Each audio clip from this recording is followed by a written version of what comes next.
problematikanya adalah Indonesia ini tidak pernah dalam tanda kutip ya menganggap bahwa agama ini penting.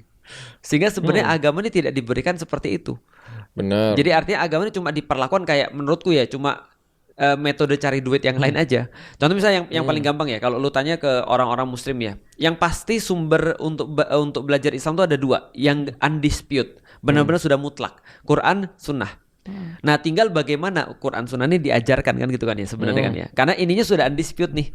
Tinggal bagaimana tafsirnya gitu kan ya. Bagaimana kemudian orang yang ngajarnya. Nah ini yang disputable.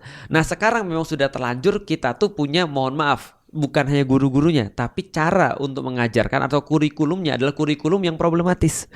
Karena kurikulumnya dimulai dengan what and how, bukan dengan why.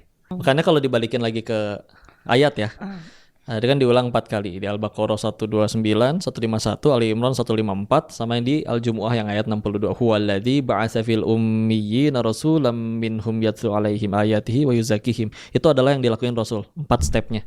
Dia akan membacakan ayat-ayatnya dan juga akan mengajarkan hikmah dan juga akan, itu yang paling penting, wa yuzakkihim. Jadi tadi kalau yang ditanyakan Korey terkait bagaimana ini akal nih, akal menjadi salah satu filter supaya kita tuh bisa belajar benar ini guru benar atau enggak.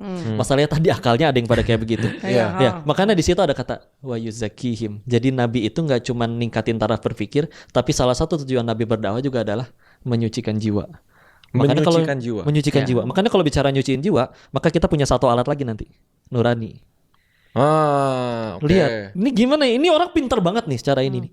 Tapi kok bertentangan dengan nurani ya? Masa dia mimpinnya gitu? Masa dia ngajarinnya gitu? Dan akhirnya kok orang-orang yang ikut ajaran dia kok juga malah jadi lebih kasar. Sehingga akhirnya kita nih, anggaplah ada orang yang punya akalnya IQ 78 misalkan, ya. Tapi ternyata dia nurani insya Allah semua masih pada punya. Selevel singa aja masih ngelindungin anaknya soalnya.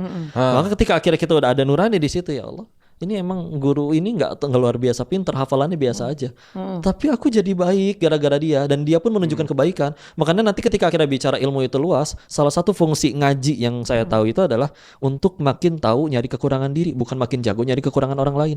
Di zaman sekarang gara-gara tadi tidak ada standarisasinya, orang sebebasnya bicara agama. Akhirnya ketika bicara orang ngaji jadi sibuk berantem, yang itu kafir, jangan ikutin dia, ayo saling bunuh, ayo saling berantem.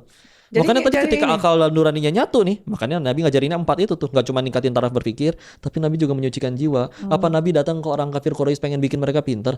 Orang kafir Quraisy tuh pada pinter, mereka jago dagang kemana-mana. Tapi ya Nabi paham betul bahwa kalau ada maling ayam bodoh, malingnya mau nangkap ayam, ayamnya nggak ketangkep, malingnya ketangkep, bodoh soalnya itu maling.